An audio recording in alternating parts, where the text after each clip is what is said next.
Friends, fans, and family, welcome to another edition of the I'm in Love with That Song podcast here on the Pantheon Podcast Network. This is going to be a fun one. November 2021 marks 60 years since the Fantastic Four was introduced in 1961 by Marvel Comics, launching the Marvel Universe. Now, regular listeners of this show know that, as well as being a music junkie, I'm also a big comic book fan. And I thought it'd be fun to bring these two things together and talk about some great songs that were inspired by comic books. Joining me on this episode are two friends and podcasting giants, Ken Mills and Eric Miller. Here's our conversation. Hi, I'm Brad Page, the host of the I'm in Love with That Song podcast, here with my good friend Eric Miller from the Pods and Sods network. Say hi, Eric. How you doing, good sir? And from Zilch, PodKISSt, and Cheap Talk, you know him, you love him, you can't quarantine without him. It's Ken Mills. The one, the only, the master of disaster. That's right. I'm Ken Mills and you're not, but I love you anyway. I'm glad to be here and I'm glad to be anywhere. Thank you for having me on the show. I'm glad to have you guys both join me here. Now, we all kind of came from different backgrounds, different parts of the country, different age groups. We each have our own stories to tell, but we have at least two things in common. We are all passionate about music, and we also all love comic books. So I thought it would be fun to get together and play some songs that are about or are inspired by comic book heroes. So what do you think, guys? Should we dive right in? Love it. Let's drive right in. Let's get into those back issue bins. All right, yeah. And I'm going to kick it off with a song by Rick Springfield. I think most people in America think of Rick Springfield as an actor who had a side job as a pop star. But it's really the other way around. He was a musician long before he was a TV star. I'm going to play a song from his second album way back in 1973, long before his General Hospital days. The name of the album was Comic Book Heroes, and the cover featured a drawing of Rick in his own superhero costume. This was technically two songs, just kind of a short title song, which is really just an intro to the main track, I'm Your Superman. So here's Rick Springfield with Comic Book Heroes / I'm Your Superman.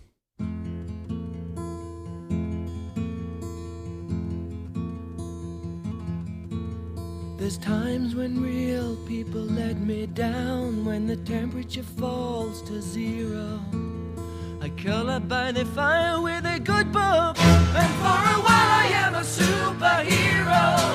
You really need to be a superhero, 'cause many times people will hurt you and try to mess you around. And anyway, my comic book heroes won't let me down. Comic book heroes.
So Eric, why don't you tell me about how you got into comics? Yeah, I mean, I grew up copper age, I guess you would say, right? So in the 80s, I was born in 71. So it was late 70s, early 80s when I started picking up comics. And like the first books I remember buying would be some of the Miller Daredevil stuff. There was a local comic shop called Steve's Comic Relief in I-95 Marketplace in Pennsylvania, which anyone in the neighborhood knows and loves. And I remember buying Secret Wars. That was a big one for me. And once I started getting a little bit of a paper route, going to Steve's, then I started building runs and so forth. That's when I sort of became serious about it. And Secret Wars probably was the first one where I bought issue after issue. Like I would go specifically to get that issue. And then I remember Alpha Flight #1 and thinking it was like, oh, this is a #1 and I have it. And that's when I started like the ideations of like, these have value. I'm going to buy #1 and it's going to be great. And I read it and I loved it. And John Byrne is probably my favorite artist. Yeah. So Eric, tell me, what song did you pick? Honestly, I don't have a lot of research on this. I suspect you know more about this song than I do, but it's the Nobody Loves the Hulk song from '69. Who is it, by the Traits? The thing I love about, when you're a kid and you appreciate it on one level, the older you get, you appreciate it on additional strata, right? So, when you're a kid, you like Hulk smash and, you don't sort of get beyond that. But then the older you get, the more you realize the nuance of him being tortured and the Jekyll and Hyde stuff. And in modern tellings, how he's an outcast and he's unwanted and he's even like banished to other worlds and so forth. I think this song is indicative of that. Back in '69, Nobody Likes the Hulk, and the lyrics are fun, right? They're literal, telling the story and so forth. Maybe you have some more context of the song or the band, Brad? Yeah, I actually have a copy of this on 45. Oh, wow. But the song was written by a fan, a woman, actually. You can tell by the lyrics that she was a real fan, because oftentimes with like novelty songs, it's sort of a cursory connection to the actual character. But you can tell she gets it right. And she wrote the song in 1969 and hired this local garage band called the Traits to record it. And then she ran an ad on the, those ad pages they used to run. She had an ad that she ran in there for about 2 years. And that was the only way you could get it, by sending $1 into the address in the ad. And she only sold a few hundred copies of it. I think she lost money on it. It was her idea of she thought she was going to make $1 million. Right. But I think it's great. I love everything about this song. One of my great loves is 60s garage band rock. And that is totally what this track is. The Traits were just a bunch of nobodies from New Rochelle, New York. It's got everything you want in a garage rock track. It's got trashy recording, barely competent guitar solo, impassioned vocals. I really love the part when he shouts, "We don't allow no green-skinned people in here." It's so great. Everything about this track is great.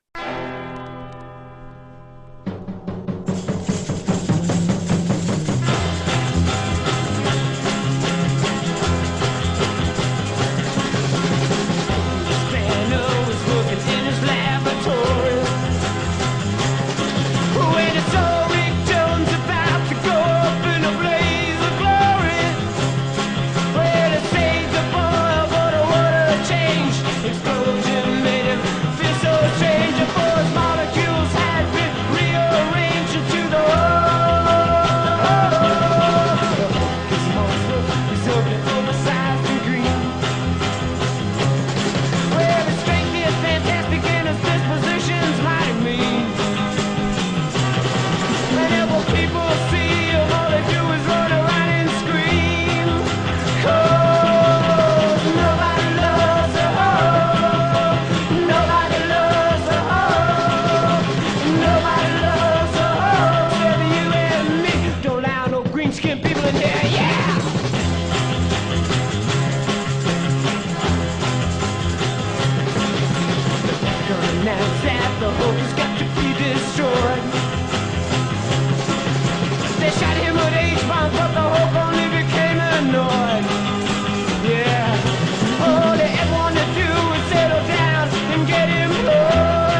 so jealous you picked it, but I'm glad it makes an appearance on this show because it's a favorite. How about you, Ken? When did you jump in? I was born in 1963. So you got to figure that the world, I really came into the world at an amazing time, right? Because everything was going from black and white to color, right? And you had everything from DC and Marvel exploding, and pop culture and music, and everything was just amazing. And I'm not sure exactly the first time that I saw a comic book. I almost remember comic books at the same time that I tried to draw. I'm an artist by trade. Comics is really where all that started. And so I came in, the first comics I remember was DC, like Legion of Superheroes, Justice League, Batman, Superman, World Finest, stuff like that. And then Marvel, I remember the Avengers, Fantastic Four, Spider-Man. True story, not kidding around here. I was in first grade and I taught myself to read through comic books. Comics have always been a morality center for me. They've been an entertainment for me. They have been some of the greatest stories I've ever read. It's just an amazing thing. And any art I ever do, comic books find its way in it somehow or another. So, Ken, what did you bring to the party? The chips, the dips, and the root beer, and this great song that, comic books have always been associated with pop music some way, somehow, right? Whether it's the Beatles mentioning something like Captain Marvel zapped them right between the eyes, right? Yep. But this song was the first time I became aware of the rock and roll comic book connection. I picked this song because it not only has Superman in it, probably the number one character when it comes to comic books. You don't really have comic books without Superman, but it also mentions Green Lantern. And I'll tell you what, Jack, Superman and Green Lantern ain't got nothing on me. This song is Sunshine Superman by Donovan. Superman or Green Lantern ain't got nothing on me. I can make like a turtle and dive for your paws in the sea. Yep. I get you, you can just sit there while thinking on your velvet throne. That all the rainbows that you can have for your own. When you've made your mind up forever to be mine, I'll pick up your hand and slowly blow your little mind. When you've made your mind up forever to be mine, I'll pick up your hand. I just always thought it was so cool that not just one superhero is mentioned in this song, but two. It was like, yeah. And I remember being a kid, like the radio is on, one song just goes into another. And back in the 60s, it was so amazing. You got the Supremes and Hendrix and the Kinks and the Monkees and the Beatles, and everything was possible. You know what I mean? It seemed like barriers were coming down right and left. And then I heard Superman and Green Lantern, and I was like, yeah, I got to get that 45. So I remember my mom buying that 45 for me. I flipped it over. I cannot remember what was on the other side of the state, but I know it didn't mention any of the other members of the Justice League. So screw that. What's your story, Brad? When did you get into comics? It was somewhere around 1973-ish, when I was in about third grade. And so the earliest books that I remember would be like some of the Neil Adams Batmans. But I was like a big Marvel guy. And the town I lived in was really small. We didn't have any convenience store in town that sold comics, but there was one in the next town over. I don't know how far that was. I'm going to say 10 miles. But we used to get on our bikes and pedal our banana seat bikes for 10 miles to buy our comics. On a spinner rack. Was it a spinner? Yeah, spinner rack. Yep. Hey Kids Comics. Yeah, and I read up until I was going into seventh grade, and then it just, going into seventh grade, and it didn't seem so cool anymore. And the thing that kills me is that some of the last couple of books I bought on the newsstand were Giant Size X-Men #1 Oh, wow. in 94, right? And they weren't worth anything at the time. And I remember cutting the Marvel value stamps out of them. Oh, no. Oh, no. And I eventually sold them for like super cheap without realizing that they had actually become collectible. Because at the time, it had to be old to be collectible. The idea that something that was only a couple of years old was collectible just wasn't really so much of a thing. That's the first book I remember that was like that. Yeah, unlike me, who you can still buy Alpha Flight #1 for basically the cover price, even I've talked about this on my podcast, but back when I was a kid growing up in the 70s, it was all about comics for me. I didn't have any interest in music. I didn't have any older brothers or sisters at the house to turn me on to cool music. And my parents' idea of good music was Lawrence Welk. Mhm. The only thing I knew about guitars were girls who in my 4th grade class would bring acoustics in and play Day by Day, Kumbaya, and like Seasons of the Sun on acoustic guitars. None of that interested me. Still doesn't interest me. So I was just laser focused on comics. The first band I was into was KISS, of course. But actually, before I was into KISS, the closest thing I had to a rock or pop record was this oddball album called The Amazing Spider-Man Beyond the Grave. And it was branded as a rock comic. It was released in 1972. It had a great cover by John Romita.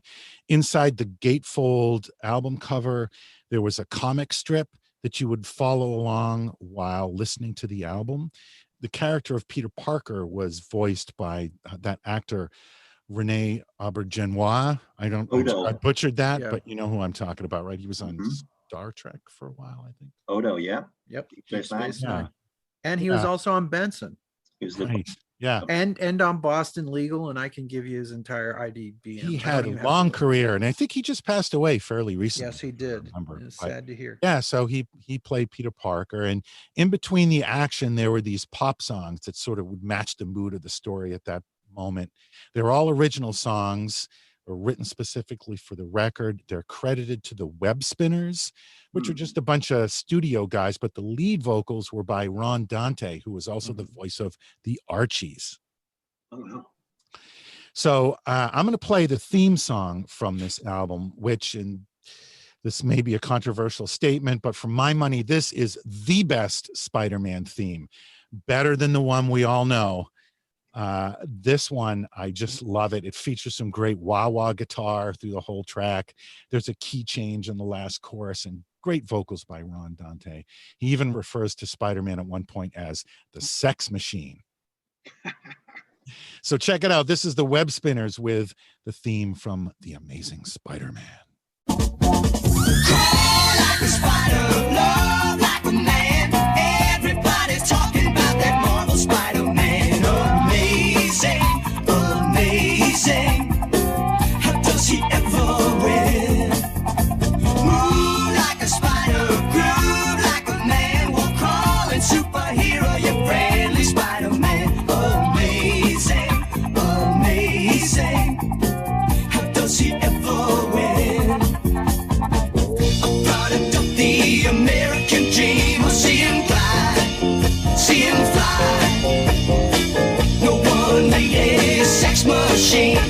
He makes all the little girls eyes. Man like a spider, wear like a man. Hard like superhero, they call him Spider-Man. Amazing, amazing.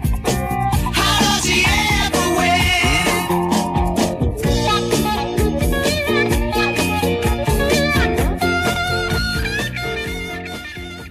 Sex Machine Peter Parker. Yeah. I think he's still a virgin, right? Yeah, but he's got that whole upside down kiss move, so he's ready Slick. at any Pretty given slick. moment. Eric, what else did you bring to the table? I have a song. It's not, this is probably not a great way to frame it up. It's not the greatest song in the world, but it is a comic inspired lyric.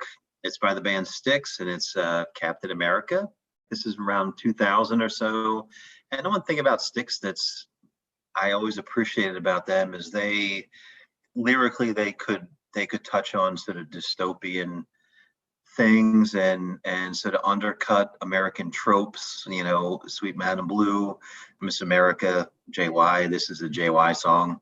This is on their Cyclorama record, which I think is 2000. And this is when Glenn Burnick's in the band, Dennis is not. This is before Ricky Phillips, Lawrence Gowan is in the band. Basically, I picked this song because I wanted to talk to my friends about Captain America. It's a good rocking song. It's got a nice, like I said, it kind of undercuts Cap, but also reframes him as inspiring in modern times, which is his story.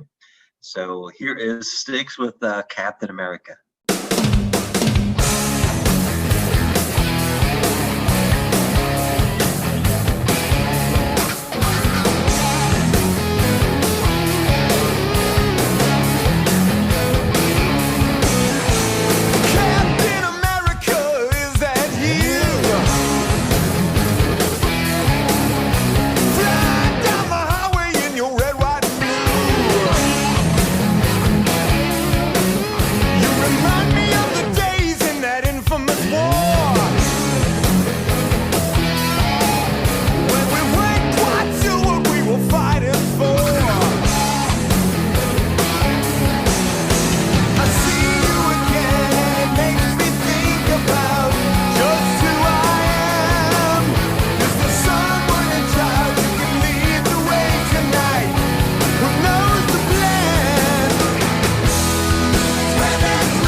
The thing I like about Cap, and this is why I picked the song, just to talk to you guys about him. There's the jingoism of Captain America as a propagandistic tool early on. We know that.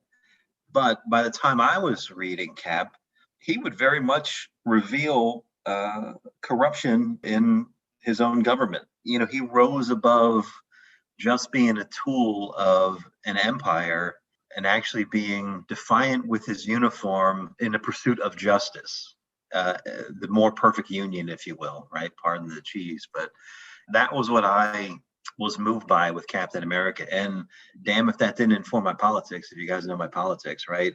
That side of Captain America very quickly made him one of my favorites.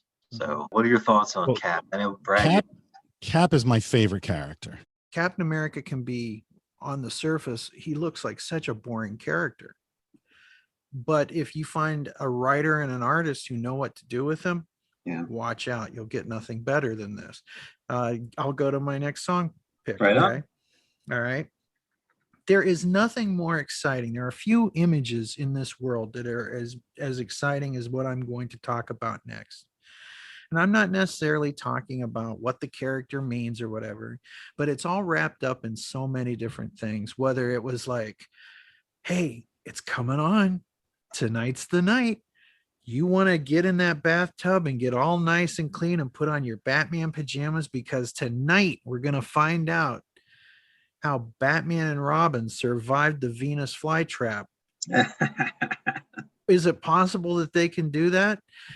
And in a way that the show may have either taken things seriously or not have taken things seriously, that opening of the Batman 1966 TV show is one of the best things I will ever see in my entire life. Nothing quite fills me with anticipation and joy. It is everything about the 60s come to life. It is everything I love about Batman coming to life. This song is one of the greatest things ever written. It is so simple. And Batman, along with Captain Kirk, they were my dad. I didn't grow up with a dad. I grew up with uncles who tried to fill the voids and aunts who tried to fill the voids. It takes a village, right? But I didn't know my dad. And I always thought, if I did have a dad, I would like to think that I could be the Robin and he could be Batman. To me, when that song starts playing, when you see that video of them running towards the camera, a good time is to be had by all.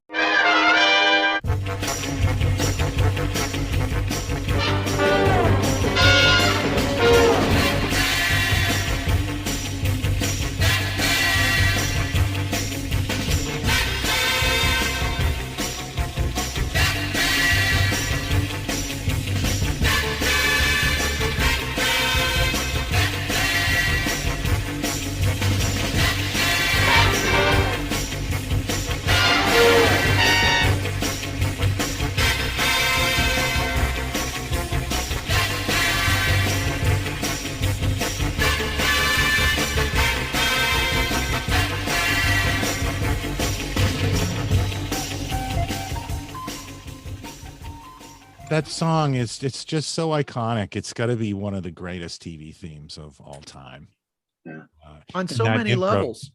And covered by everyone from the Kinks to the Who to the Jam. They all did versions of that. Sadly, I don't think that there's a cover version that has ever sounded as good as the original mono version coming out of the local ABC affiliate or later the UHF affiliate. I don't think that, even though I have the Blu-ray set and have it on digital as well, nothing sounds as good. You know, the greatest thing that that inspired me as a kid watching that original Batman series with Adam West is just the hope that one day I would be tied in a knot with Yvonne Craig. Oh yes. You know, that was my childhood. And the thing I learned from Superman in Superman 2 is don't sacrifice anything for those you love.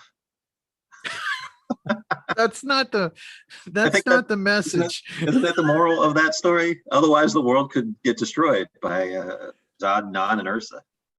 Yeah, I grew up on that Batman series as well. And like I said, I had the Migos, and, you know, that was, you know, there are audio recordings of me at like 4 and 5 playing with the Migos, watching that show. I was all on it. It doesn't hold up now. I don't have the reverence that you guys have for it, but, you know, it has a context and a place. You know, there is zero reverence for it. Listen, the thing is that it's just a comedy. Well, my last pick it's a pretty new song. It's from 2011, I believe. It's a song called Ring Capacity by Kirby Crackle. I don't know anything about this band. I think it's the brainchild of one guy named Kyle Stevens. He may actually be Kirby Crackle. He may play all the instruments himself. I don't know. But I just stumbled across this song online and totally fell in love with it. For those that don't know, Kirby Crackle is an artistic flair or technique that Jack Kirby used to use just to denote energy in a general sense. So if you're naming your band Kirby Crackle, that's a sign that you got a real fan on your hands. This song is about Green Lantern and his power ring, but I just think it's musically, it's just a fantastic power pop song that in a better world, I think you'd hear songs like this on the pop charts all the time. Hear, hear. Yeah, it's a great song regardless, but the fact that it's about comics, that's just icing on the cake. This is Kirby Crackle with Ring Capacity.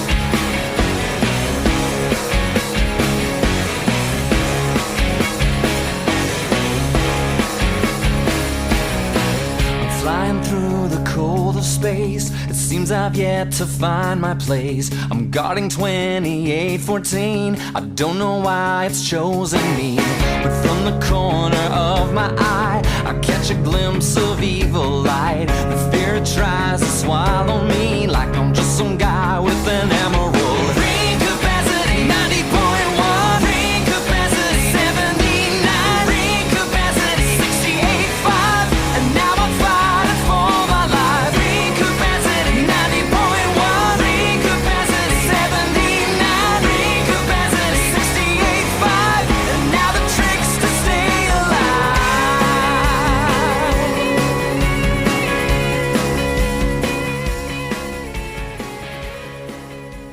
Ken, what would Stan Lee say about Kirby Crackle? I kind of like the name. I can see where they came from with that. A little homage to Jack Kirby, the king. Awesome. Let me jump in with my final pick as well then. Talking about that Batman theme, there was in 1989, am I right about that? There was the Tim Burton Batman movie, which was this whole other explosion of Batman.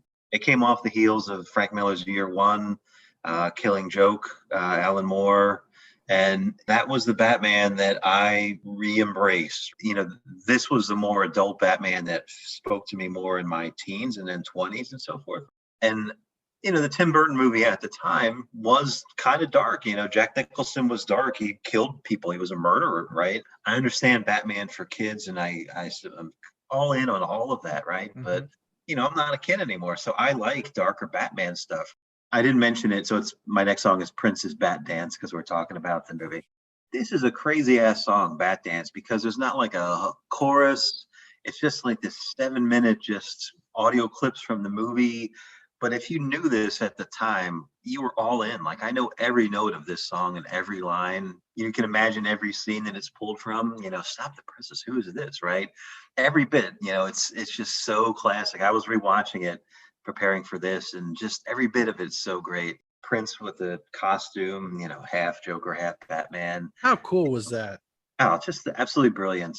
I mean, at the time, I was like, what are they doing? Why would you do that? But the older I get, it's like, that is genius. Yeah, super cool. So here's my final pick for this go round. This is Prince with his legendary Bat Dance.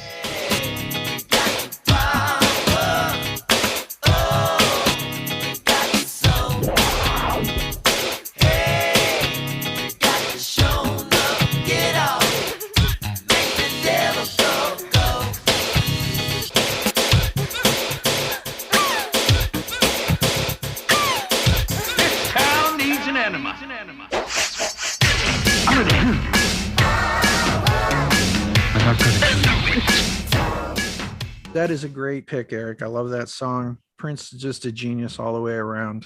The song I'm going to pick for this third go around is a song by the Crash Test Dummies. And when you think about it, this is like almost an evolution of our discussion in a way. Like, I started out with Sunshine Superman, the first part.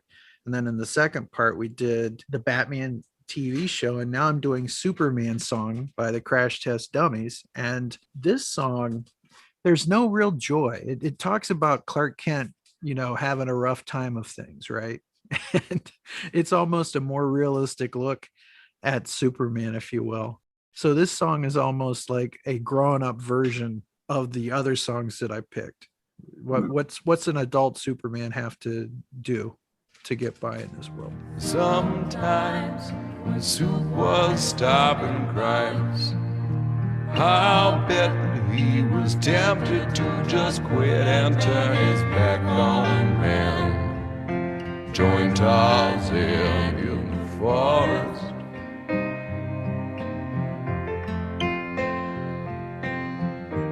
But he stayed in the city, kept on changing clothes and dirty old phone booths till his work was through.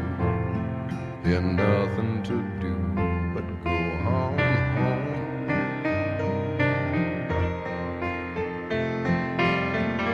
Superman never made any money for saving the world from Sodom and Gandhi.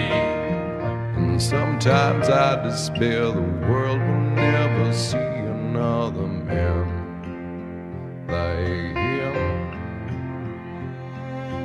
And sometimes I despair the world will never see another man like him.